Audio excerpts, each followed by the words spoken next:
two students who are currently studying at UNSW, and they're going to introduce themselves. Hi, my name is Osama Khursheed, and I did a bachelor's in mechanical engineering from Delhi, and then now I'm currently doing a master's in environmental engineering at UNSW. Hi, I'm Dr. Nikita Bathla. I pursued my MBBS in Bangalore here in India, and now I'm doing a dual master's degree in international public health and health management at UNSW. That's pretty interesting.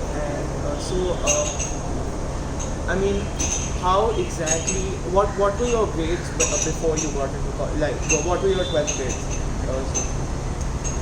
So I think I got an 84% in my grade 12. And after that, I decided to pursue a bachelor's degree. So when I was thinking about, going to abroad for an international educational experience, there were a few key things that were very important to me. So having a world-renowned faculty and having an engineering program that is really highly ranked was one of my important considerations. Then at the same time, access to job opportunities. So Sydney is a fantastic market and the financial hub of Australia as well. So I think those things contributed me to get attracted to studying in Australia. Also, another special thing about UNSW is that they have a strong emphasis on diversity and inclusion. So those things are very important to me, and at the same time, they offer over 300, professional development and volunteering programs. So all of these, when it comes as a package, is really attractive. My grades were actually rather good. I got 92% in my 12th standard, and that's why everyone said you should be a doctor because you're really intelligent. And I always wanted to make an impact on the world, so I decided to become a doctor. But after having completed my MBBS, there was a sense of inadequacy just on the patient level. I felt like I wanted to make an impact on the population level, and that's why I chose to do a master's in international public health and health management. And I chose UNSW because it's the only university in the world that offers a dual master's program in both international public health and health management. So I figured that it would give me more opportunities after I finished of whether I'd like to go into policy planning and evaluation, or I wanted to go into health administration and work in a hospital and run a hospital. Yeah, okay. So, like you've talked about the management part. Right. What does your course give you the opportunities? What can you do after your course? What's the panel of things you can do after you're done with it? So after you do environmental engineering, you actually have a lot of scope. So you can work in transport, you can work in wastewater management, solid waste management, you can work in sustainability. So a lot of the things that government comes with recycling schemes and waste management policies, these are all driven by the research and the work done by environmental consulting firms that provide this information to the government and the industry. So there's a lot of scope in the industry where you can work in the real estate sector as well, where you advise construction companies and do the environmental assessments before any construction takes place. So both of you are on scholarships, and what were the requirements while you were applying for your degree? So we both are recipients of something called the Future of Change Scholarship, which is an exclusive scholarship just for Indian students applying to UNSW. And the criteria for the scholarship is nothing but you have to be an Indian student applying to UNSW, and you have to have a vision to change the future. So that's the only criteria. We were required to make a video, a testimonial to our vision, and kind of tell a story about where we came from, where we are now, and where we want to be headed, and tell UNSW why they should invest in our future. And that was the key of the scholarship, and I think our stories really came through, and that's why we won the scholarship. So apart from the academics bit of it, what is life like at the university? So I think usually you study 3 courses in a term, and they require 4 to 6 hours of engagement. So you actually have a lot of time during the week, but when you're actually there, you feel like you don't have too much time. Yeah. Some weeks, especially during the end of the term, and that's because you're not just studying. You're at the same time you're involved in volunteering programs. You're involved in working part-time. That can be on campus, that can be off campus. You might be doing an internship while you're studying as well. So it is very flexible with what you can do with your time. So I encourage myself, my friends, and everyone who comes to Australia to get involved with the local community, immerse yourself with the culture over there. So you get the overall experience of living in Sydney.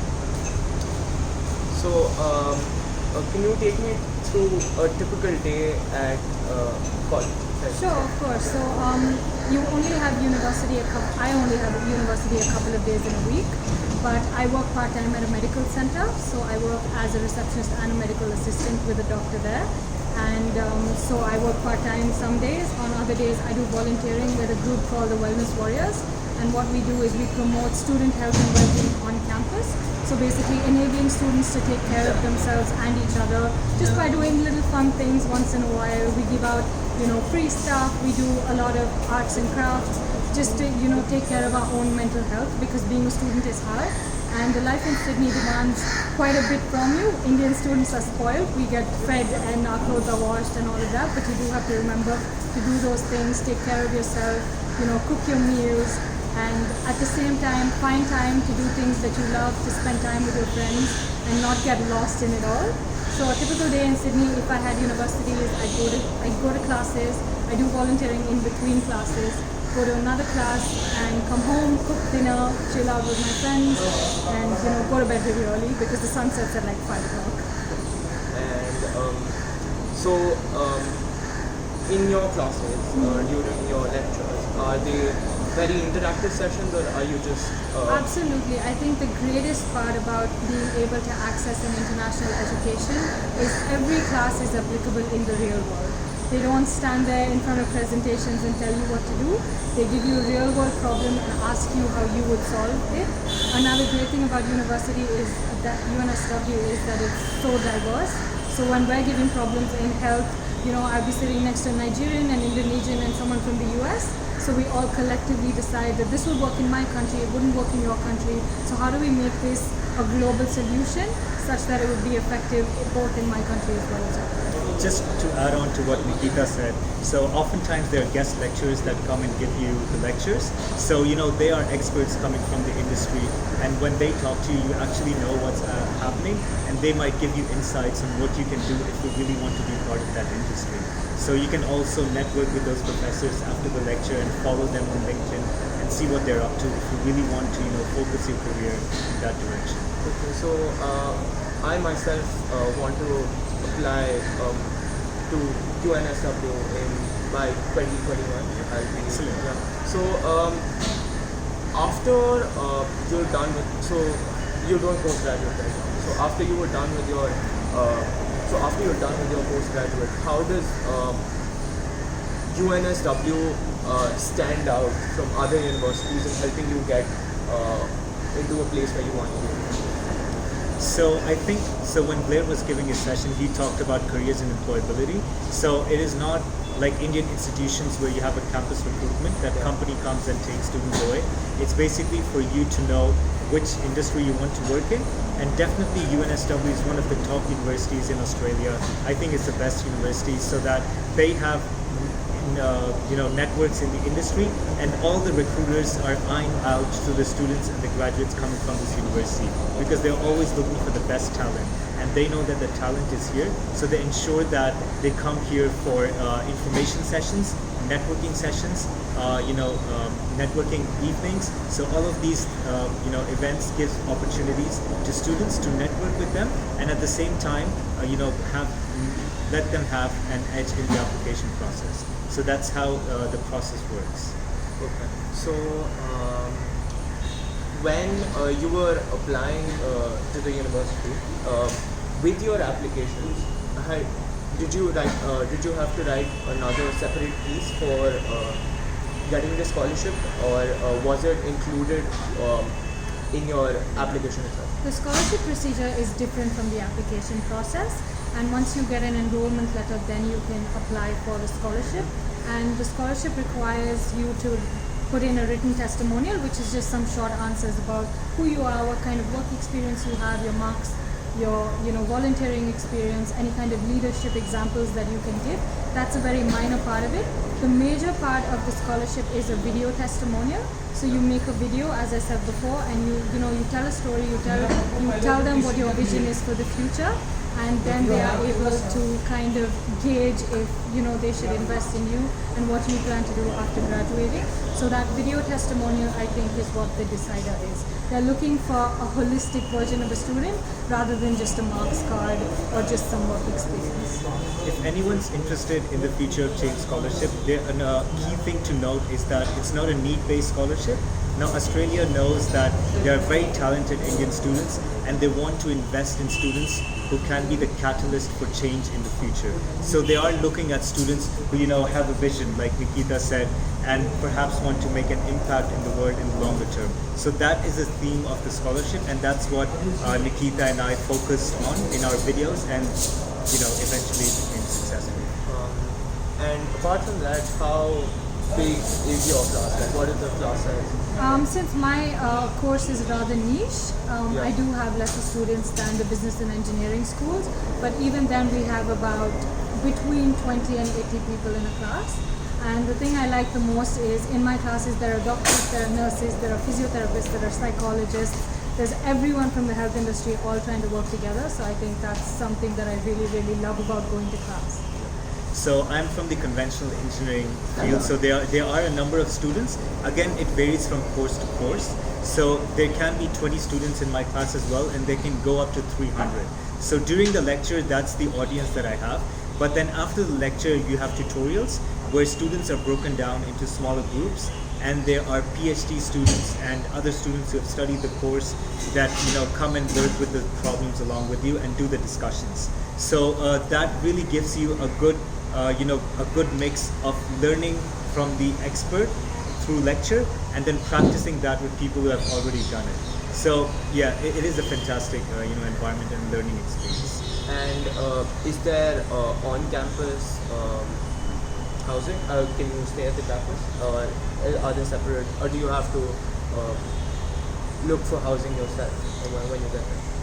So there are multiple colleges and accommodations available on campus. So it's just not one particular hostel. They are located in different parts across the campus, and they are also located off campus. Now, since I did not take on-campus accommodation when I came, I've been living off campus, but there are students who are living on campus. They tell me they have a great experience because they get to live the Australian life, and they also basically get to live the global life because they're students coming from all backgrounds. So if there's someone who is getting accommodation on campus, definitely that's also an experience for someone to explore. So if I'm planning to apply to UNSW, what are the major key important things that I should be looking at while I'm filling in my application? I think one advice that I would love to give undergraduate students here is, though Indian parents are always like padho, while studying is important, it's absolutely important to present a holistic version of yourself. And this can be through volunteer work, it can be through internships, it can be through exchange programs that lots of Indian schools are offering these days. And I think when you do all of those experiences, it makes you gain a lot of skills in terms of communication, in terms of people skills and interacting with people of your own age, with people older than you. And I think just being able to present that self, in addition to your marks, of course that's important as well, is what makes you stand out from the rest of the Indian students. And that is exactly what employers are also looking for. So these are skills you need to do irrespective whether you're in school, in university, and even while you work. Thank you so much. Thank you for Thank you. answering all my Stay questions. calm.